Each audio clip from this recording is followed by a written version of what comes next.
Hey everyone, I'm Richard and this is Grey Wizard Gaming, and today I'm talking about why have board games like these become so popular for so many people that played role-playing games for years or decades. I played role-playing games for over 20 years. And when I say role-playing games, I mean Dungeons and Dragons, I mean Pathfinder, I mean, Vampire, Werewolf, Mage the Ascension, really, Shadowrun, Cyberpunk, any role-playing game, Star Wars, um, anything. I played so many different role-playing games. I was so excited every time I could get a new book and read the setting. And then it was almost like a switch. It was almost like a switch. I I realized that I was so dissatisfied with most of my role-playing games. And it it really became this thing where I didn't think that the people I was playing with wanted the same thing out of the game we were playing that I wanted. And I wonder like how many other people, like, they may not have thought about it that way, but how many people were similar? Like, I realized so many of my friends who play board games with me or want to play board games with me or are excited to talk about board games with me used to play role-playing games. Some of them still do, and that's good for them.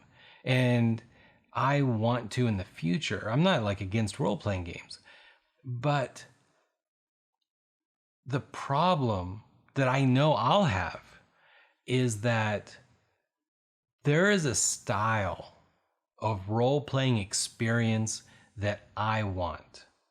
And that experience is a narrative journey of cooperative storytelling that will have the same quality of arcs as a Netflix show, as a Marvel show, right? I want this journey. I want recurring villains.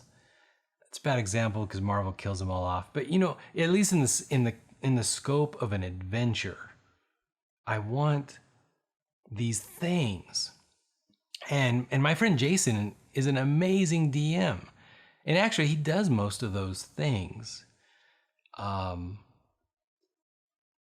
But if I really want a narrative experience where I am amazing, top notch, right? Daredevil is amazing at what he does, but he gets beat up all the time.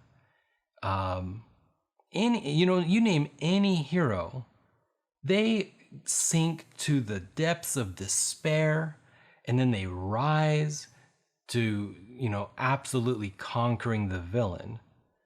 And for example, Stranger Things, 11 is ungodly powerful, right? She is crazy powerful within the scope of the show and what she can do to the villains, the monsters or the government people.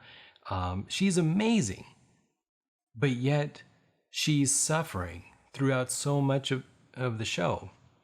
So that's what I very specifically want, is to be the best and suffer the most.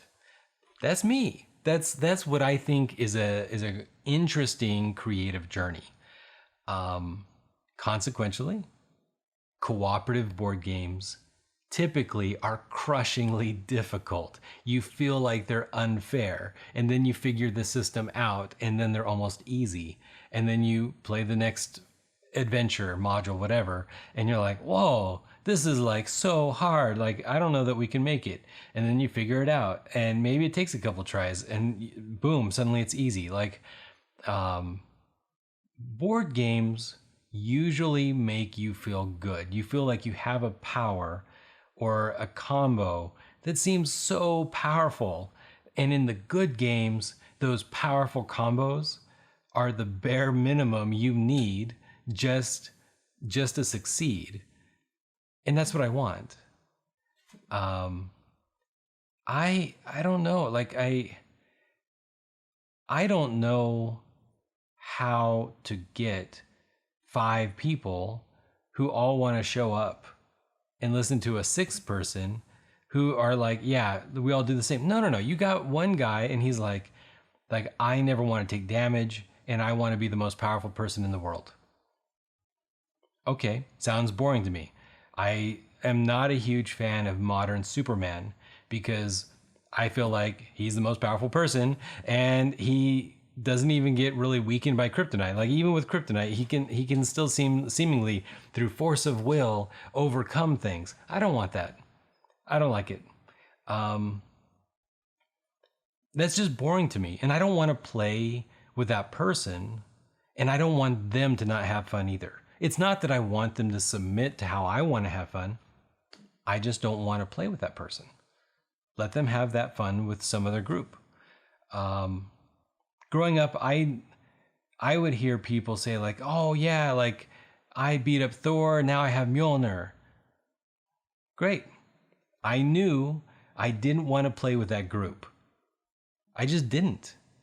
Now, in my campaigns, I did things like, oh, they see people through the fog and they're forming this deal or doing this ritual, and then something forces them to leave.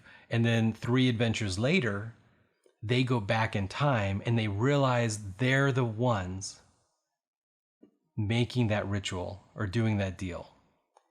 And that way they know they're out there.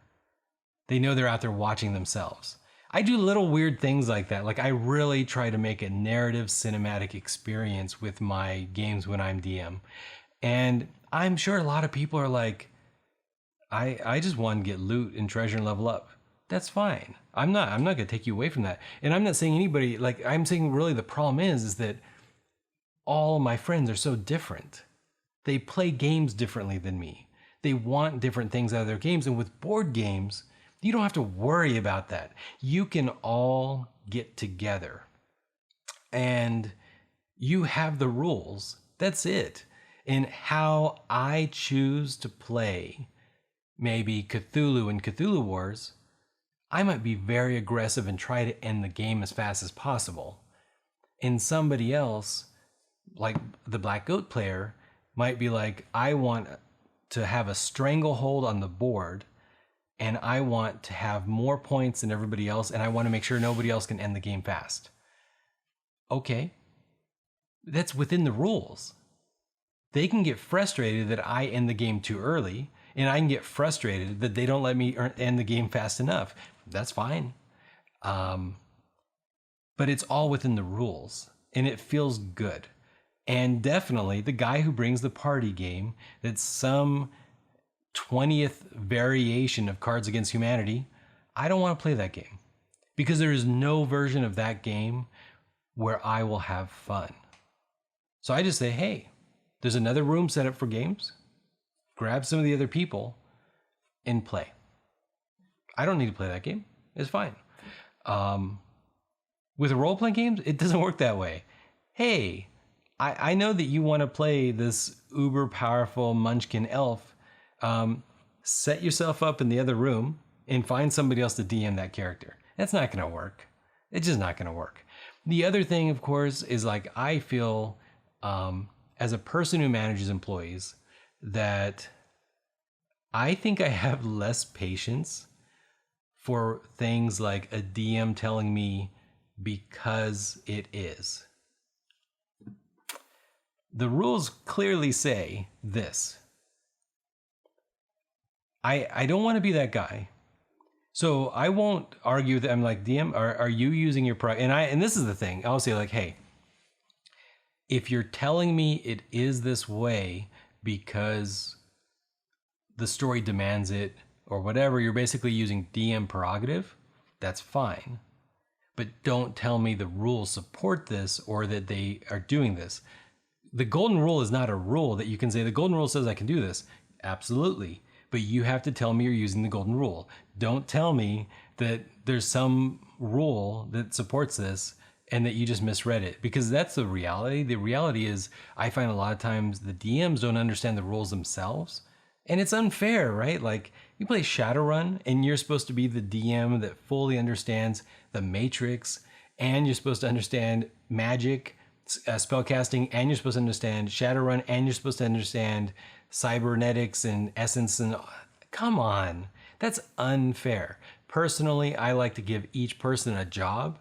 You are the hacker master. You tell the GM how his hacker can beat you. That's the only fair thing. It's not fair. Otherwise, just like don't pretend to know if you don't know. That's my thing. Use the golden rule. I don't really have a problem with it as long as you tell me this is the story you wrote. You don't know how you're gonna get 16 dice, but that's the goal. The goal you set out is, you said you want this much challenge, so you said 16 dice. Tell me what. And the reason why I like that, the reason why I think, especially something like Shadowrun, is you're like, okay, hey, Bob, the hacker has 16 dice. Tell me what he needs. Well, he could have this, this, this, or this. And when the GM commits, suddenly it's like, okay, after I kill him, I'm going to take his deck. Okay, after I kill him, I'm going to like salvage his cyberware and try to go to a street dock to get it implanted in me, whatever. But when it first starts is like, hey, I'm going to roll all these dice. Well, that's not fair. Like, because I had to choose all this stuff. And the reason why, I mean, I could do a whole thing on Shadowrun, guys. I could do a whole thing on why everybody wants to dumb it down and why that's not fun. And it's not because I'm some grognard troll. I want to move it all to software. I don't want humans to have to memorize any of this stuff, but I don't want it to go away. And that's a big thing. These games, they make you make tough decisions, but these decisions are there. You have them. You're not glossing over things. Anything that's abstracted is intentionally abstracted, and you just accept it as part of the rules. But people want to go to these pure narrative games where there's no underpinning to support people's random crazy ideas. And when you take away that underpinning, then you take away everybody else's ability to be clever or to use those facts and those details against them.